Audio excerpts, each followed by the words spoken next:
Well, good day, everybody, and welcome to this week's edition of the Banner Buzz, our weekly podcast. Thank you for taking a little bit of your time to join us today.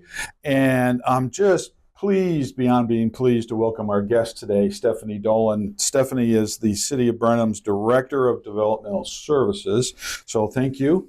Again, I know you're a busy woman and you have a lot on your plate, so thanks again for taking some time.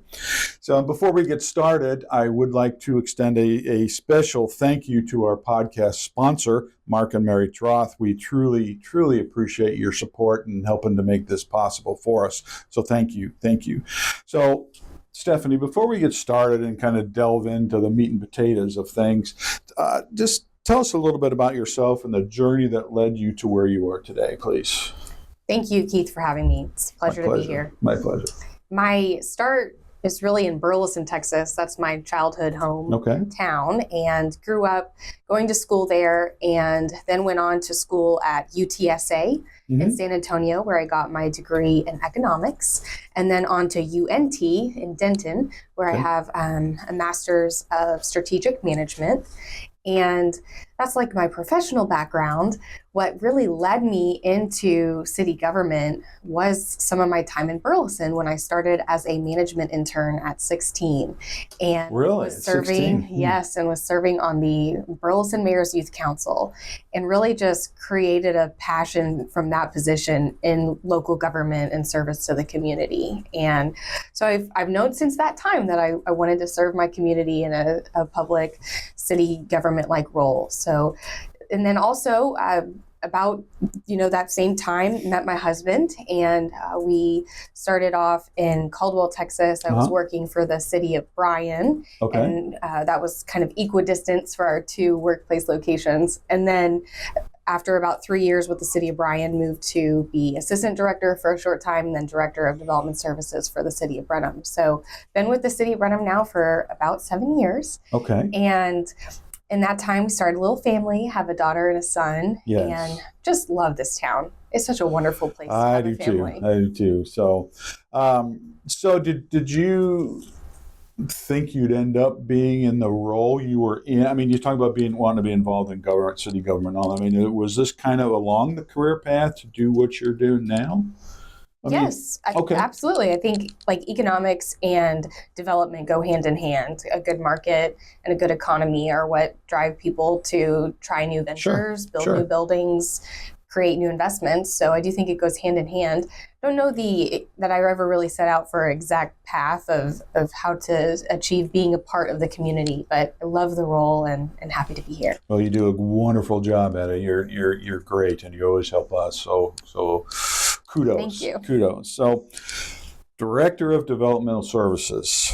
I think I peeked on the website and saw that you and your team, you support the planning, building permits, inspections, engineering, code compliance, health inspections, and airport functions of the city.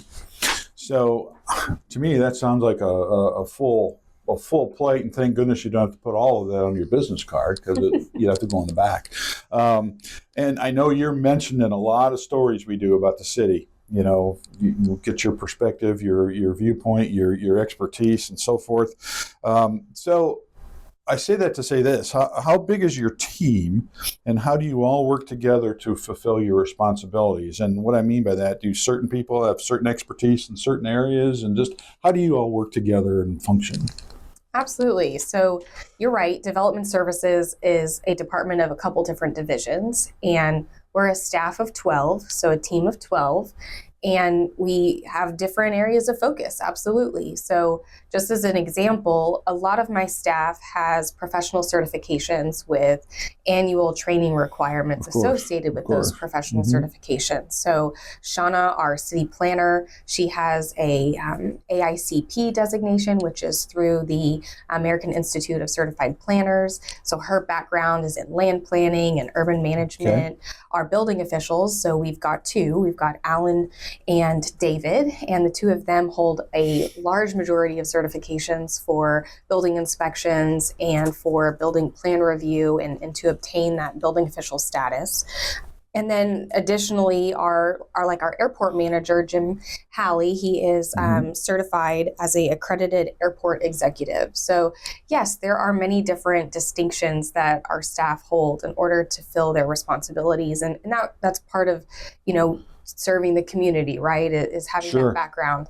The other thing to note is there's a couple on our staff that have multiple different certifications for the multiple different hats they wear. And one example is Mark. He is our city marshal, and he's also our health inspector. So he has like a true peace officer certification, and then he also has a registered sanitarian certification. So different hats, different certifications. That's right. And so I know you probably have to wear many hats.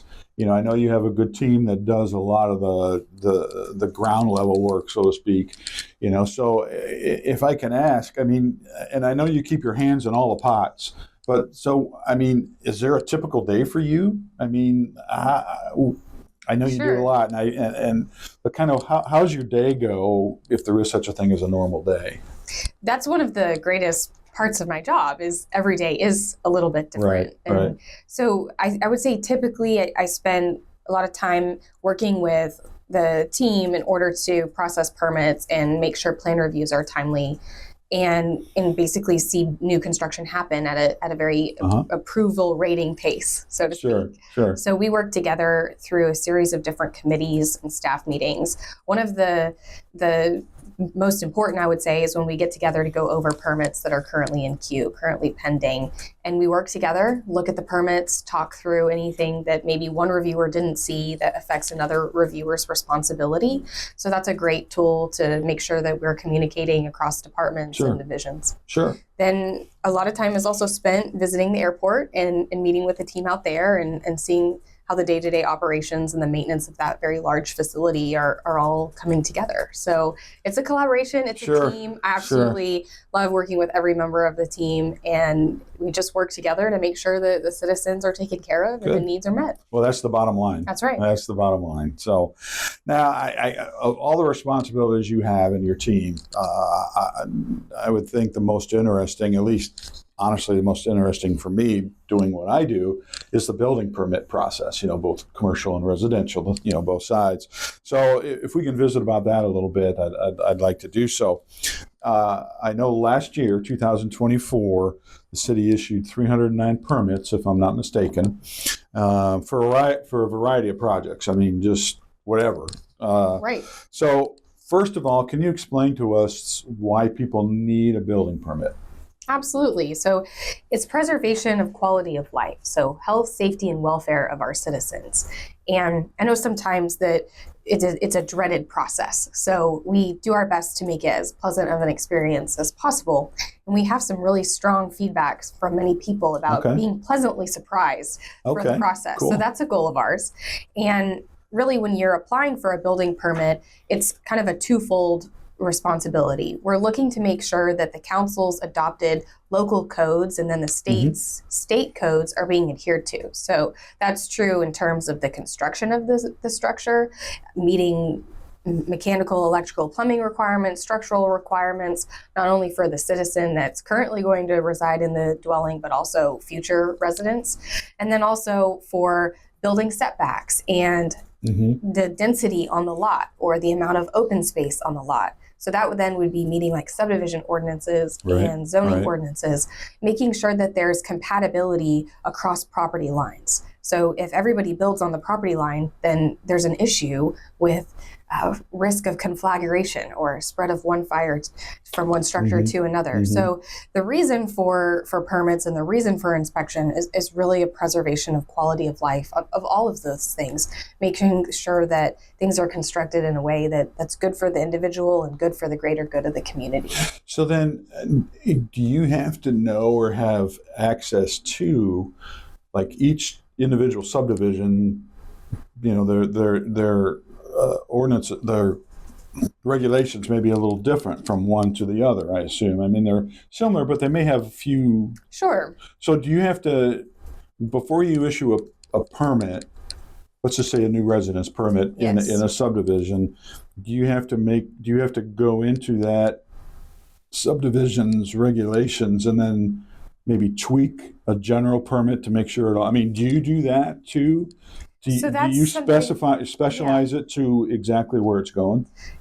It depends, but generally speaking, it's the same across the community. So the zoning designation would be R1 residential or R2 mixed residential or B1 commercial, just as an example. And the standards would be the same for anything that's in that district. So as you build a home, you're going to have the same setback as your neighbor. As you build a home, you're going to have the same lot coverage requirements for your business across the street as you do yourself. So those standards would be equal across the board. There are some changes, right? Like a variance request, maybe because of a special circumstance, or a variance request because the lot configuration is very unique, or there's some topo issue associated with the property and they can't reasonably be met. That would be one exception. Another exception would actually be to traditional residential subdivisions where, like, our larger developers are wanting to have exceptions to the setback requirements or to the lot sizes. And so then it becomes a bit of a negotiation. What greater improvement are you providing in exchange for a smaller setback or a smaller lot size? And that's typically achieved through things like trails and parks and open spaces. So then, yes, when that building permit comes in, David Dulich, he's our building official over residential. He's then responsible for looking at that permit set and looking at that site plan to make sure that it does meet all of the city's adopted standard codes. And then if there was a variance granted or a planned development district in place, making sure that it all is in conformance with those codes. And I know there are a bunch of different kinds of permits. I mean, your office sends me the monthly list and we do a little story every month and so forth, but it could be in addition to a house, it could be foundation repair, or replacing some windows, even adding a carport or something like that. So there's a bunch of different kinds of permits. So if someone needs a permit, what's the process for them? I'm happy to say we have a bit of a new process. Oh, okay. So it's about 1.5 years old, and it's a new online permitting and plan review portal called Excella. So in the past, you would go to the permit desk or you would go online and you would fill out an application, submit your paper copies, submit your digital copies via email, go back and forth mostly via email with staff in order to get approved plans set. And then you'd pay in person or over the phone. And then you'd call in your inspections either via email or over the phone. And now we have this great one-stop shop, Excella. So you can go online to the city's website. There's all sorts of how-to videos so that it's easy to understand what the process is and how to submit your application. But essentially you submit your plans, you submit some details about who's building the project, if any licensed trades are required, like a plumber or a electrician. And then from there, the city will go through and review the application, ask for clarification, ask if any additional requirements are needed in order to approve the process, and that's all done through the portal. So the portal gives you the opportunity to resubmit, and then once everything's ready to go and approved per adopted local requirements, then we issue the permit. They can pay online through like a PayPal payment processor, and then they can schedule their inspections all online through that portal. Then whenever the project's done, they can download their certificate of occupancy from that location too. Wow, that is very convenient. Nice. Convenient. Nice. Good job for that. So then how do you figure the cost of each permit? I mean, obviously there's some big jobs, some not so big jobs. So how do you in your office, your staff, figure permit the fees? Price? Yeah. So it's a resolution that's set by council. And the way that it's currently structured is it's based on if it's a commercial or residential project. So all commercial projects are based on value of the construction project. So if it's a new addition, if it's a remodel, if it's brand new construction, or even just a simple, you're going to rewire the electric throughout the entire structure. All of that would be based on value. And we won't get into too many numbers, but there's a base rate, and then it's based on so much valuation over $1,000. And then for residential, it's more of a flat fee. So it's not based on value. And the state actually said that it cannot be based on value for residential structures. So for residential structures, it's based on what kind of permit you're pulling. So if you're pulling a new residential permit, it doesn't matter like the square footage or whatever the value of the home is, it's just a flat rate. And then if you're pulling like a residential MEP permit, so same example, you're going to rewire the entire residence, then it's just a flat fee. So, and then the last item to add is that we just compare ourselves to surrounding communities to make sure that we're, in line. We don't necessarily want to be an outlier on permit fees or anything for that matter. So we compare ourselves to surrounding community. Okay.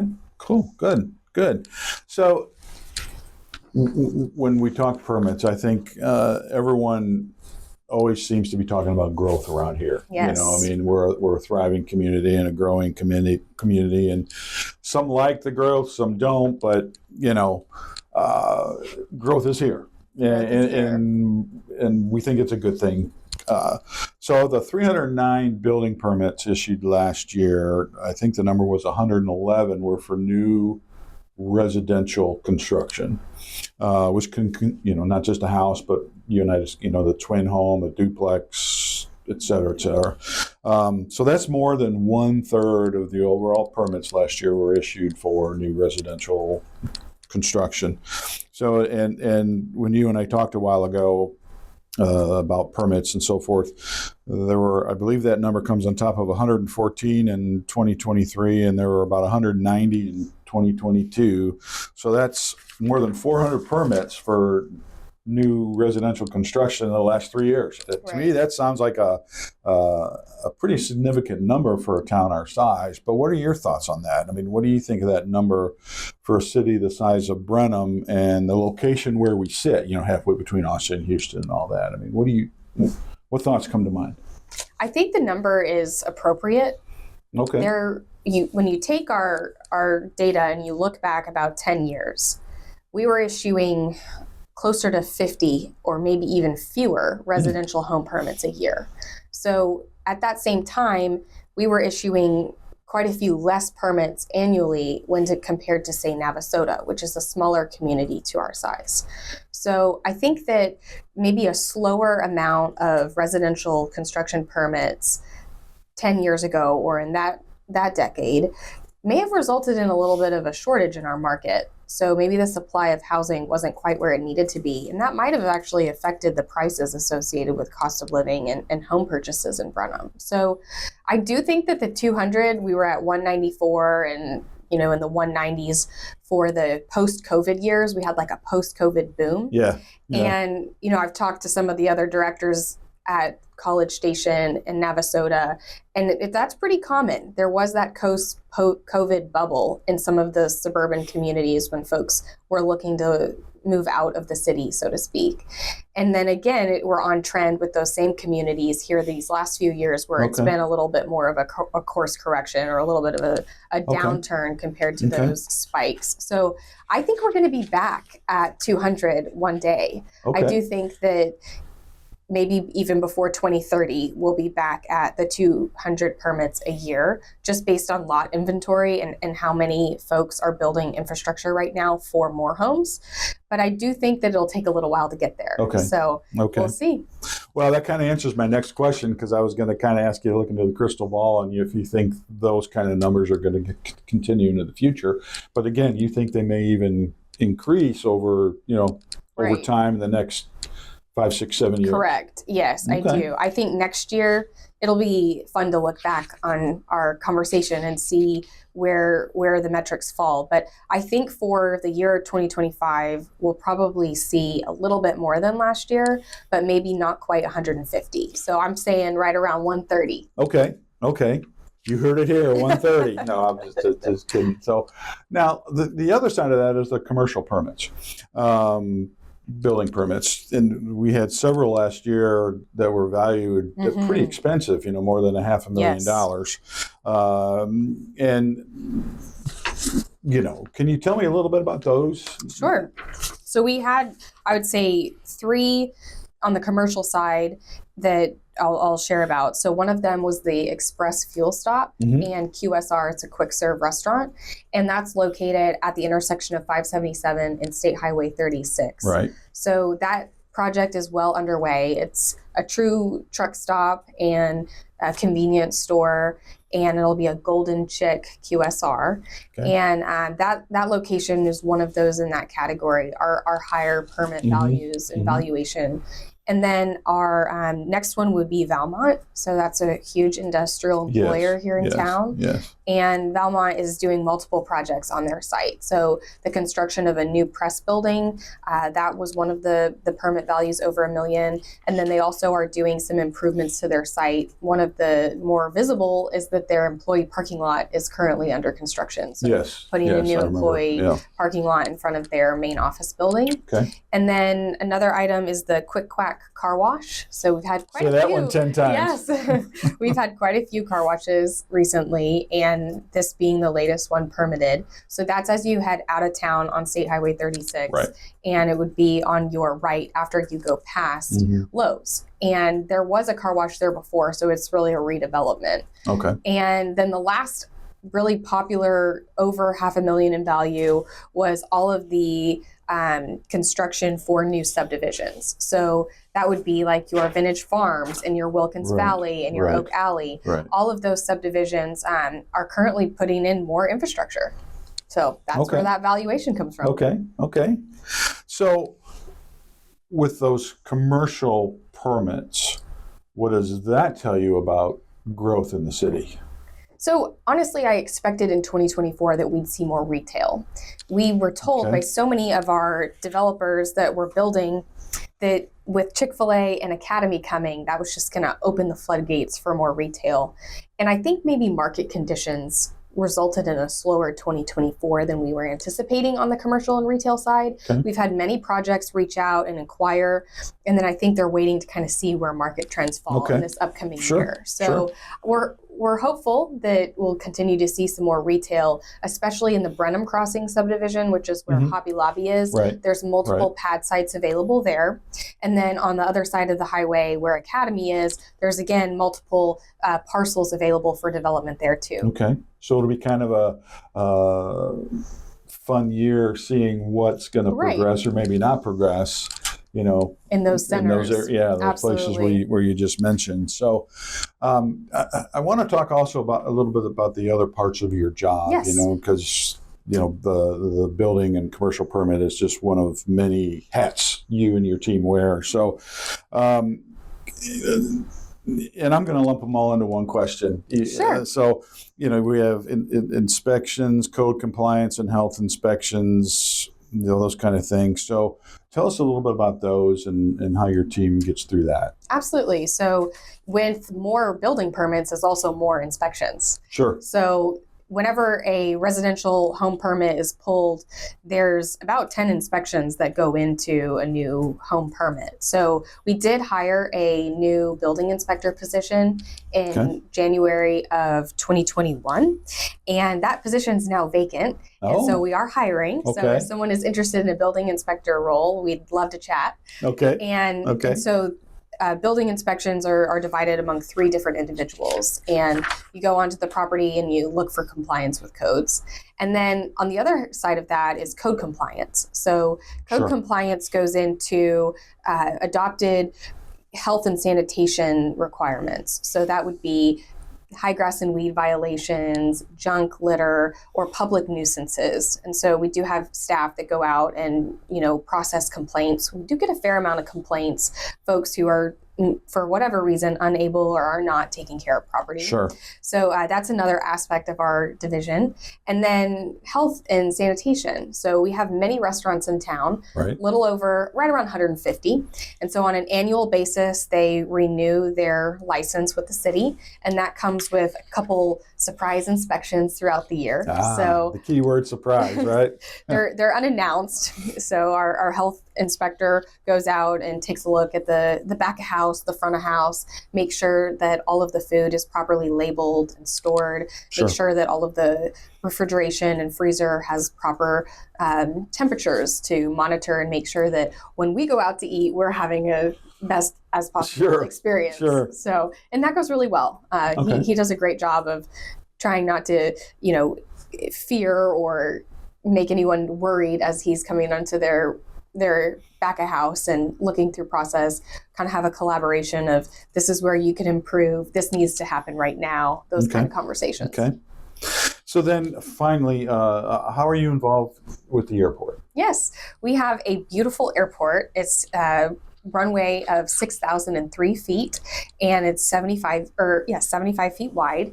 And so just so you kind of put some scale to it, a mile is about 5,000 feet. So we've got a very long, little bit more than a mile runway, and we're seeing about 66 operations a day out of the airport. Really? That many? Yes. So about 7 a week are jet traffic, so that would be like charter operations or air taxi operations, and great business and economy driver. It's our airport. So I'm involved at the leadership level. We have a staff of 3 that are out at the airport. Jim Halley is our part-time airport manager, and so he's there twice a week. And then David Kappelman, he's our fixed base operator manager or operations manager. So he takes care of fuel sales and making sure all of our transient and local based aircraft are taken care of. And then to support him in that function, we have a part-time blend student who is looking for a career in aviation. And his name is Tristan Jones. And the staff out there, they do a phenomenal job taking care of anyone who's coming to Brenham, because our airport is a welcome to our community. It's an open door.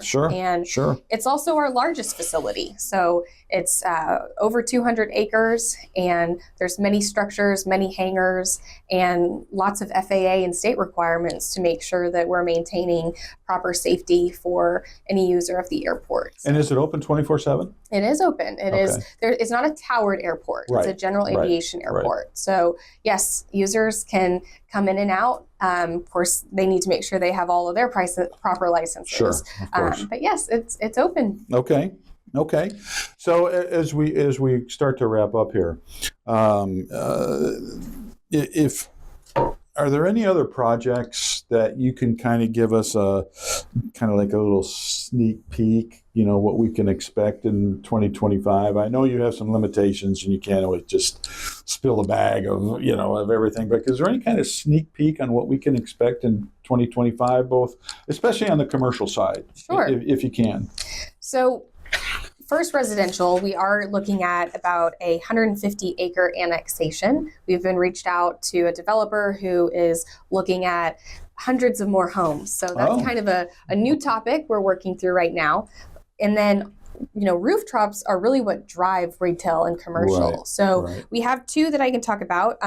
One of them is a food truck park across from Holt Park.